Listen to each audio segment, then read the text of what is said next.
Hey, what's going on there, YouTube? It's SEO0320 representing JVS. Got my lovely wife Alicia here. We are back for another review for The Flash. This is episode 5, Girls Night Out. This is an interesting episode because it was a house divided. You got the girls, you got the guys, bachelorette parties, and bachelor parties. And it's funny because for the guys, you know, Cisco had this really good idea of, you know, bringing Barry, you know, and Joe, and reminiscing over, you know, Barry's old videos. I'm not even sure where they actually got those videos from. Is that a good idea, though? I agree with Stretch Armstrong. That was whack. I don't think so, because part of Barry's whole past was with Iris. Like, the relationship that they had before. There was even a cute moment where they even got married secretly when they were younger. And he got to really think about how much he really thought about the expression of their love and where it kind of came from. But it was kind of like a little lame. But I think the alternative was worse. But Barry's kind of chill too. And the strip club was not what they needed to be. That was very cliche. Yeah, I thought that was too much on the nose, and it was way too much. It was out of character. Not just that, Joe is a cop. You know what I'm saying? Like, they are superheroes, and they're at a strip club. Well, you they know? can be at those places. It's not that strip clubs are bad places. If you're a superhero? You can be at a strip club if you're a superhero. That's just out of character. I mean, that's just nothing that you would do. I don't know no superheroes would do that. How many superheroes do you know? Batman would never be in a strip club. That's because Batman brings the strippers to his house. Superman would never be in a strip club. That's because Superman is... He wouldn't. But Batman would bring strippers to his house. And the Flash that I know would never be at a strip club. I mean, that was just why I think for his character, it didn't work. But I will say that Grant Gustin did a good job No, Grant Gustin is the Flash. Oh. Did a really great job as being drunk Barry. Drunken Flash. Because he was hilarious. He kept on labeling himself, I'm the Flash, and he had like these emotional outbursts. But there was a really special moment with Joe and Barry when basically Joe was like, look, I'm afraid. Like, I'm terrified of all this. And Barry is really able to tell him, like, look, you've been alone through all of this, and you did a great job raising us. And I thought that they did a really good job with that sentiment. But it was kind of just like, this was a wasted moment for all the guys. I feel like it was just an opportunity for the girls to be able to really stretch their legs out as being the heroines in this situation. But agreed. What did you think about the girls' side? I agree with what he's saying for the most part. I think that the whole bachelor party part was unneeded and unnecessary. Just because it's like there was nothing there. Like, okay, Joe's scared. Duh. He dirty 50. Duh. Of course he's scared. Like, that's...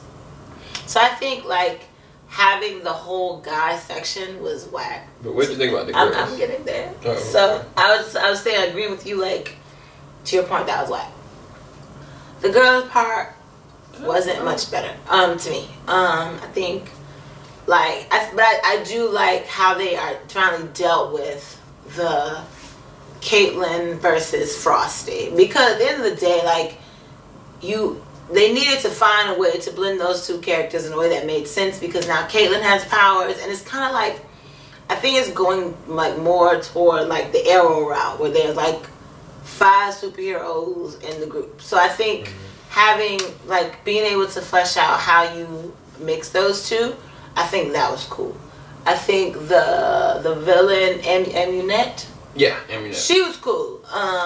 I think that the meta that has the tears, I thought that was cool, because like when all the metas you show have these strange abilities, but the little love tier dude, his ability was like, that's sad. It was like sad. It wasn't like not all these abilities are like you can go knock down a wall, stretch your arm out, blow cold.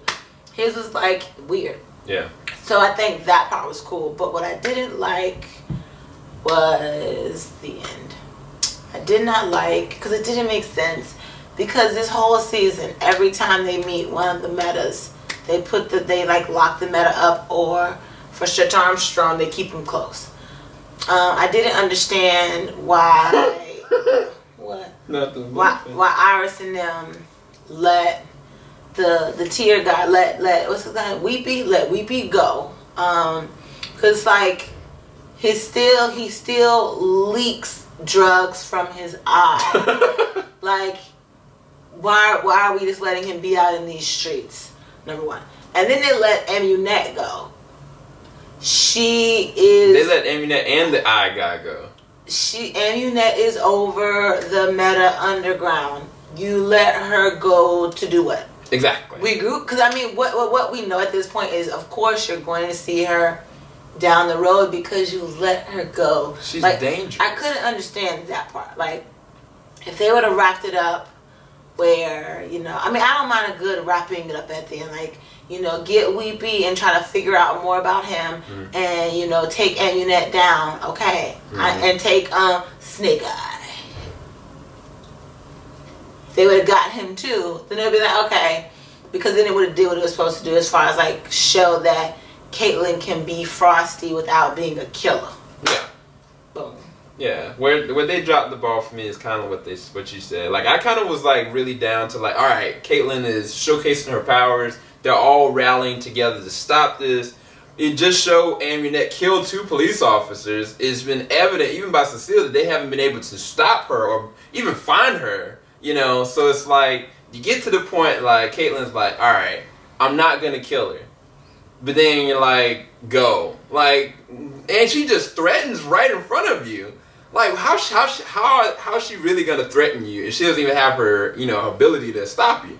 So, it's like, they could have easily had Caitlyn just freeze both of them, put them in the container, you know, like something. Like, they didn't even question it. Like, I was kind of just like, that didn't make a lot of sense because now you got 2 liabilities out there. And I like Alicia said, I feel like if they would have changed that one thing, I think I would have liked the episode so much better because I was like, okay, you gave me what I needed with Caitlyn. You gave me her story arc, her change, her Dr. Jekyll, Mr. Hyde combination kind of thing. And then you gave me the cool moment with Barry and Joe. But even with Joe and Cecile, you know, they both talked to each other and said that they were very much scared.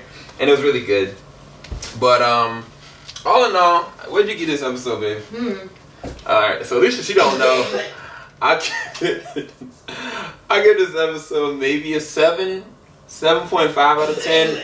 I think it would have been an 8. I think I legit would have given it maybe an 8 or 8.5 out of 10 because I really did appreciate all the Caitlyn powers and stuff like that, but it just took way too long with all the progression up till like you're gonna leave Amunet and just let her go. So I don't know, that didn't make sense to me. And let me know in the comment section below what you guys thought about that. I'm gonna go. Keep it locked. JVS, we ain't gonna stop. Peace, you guys.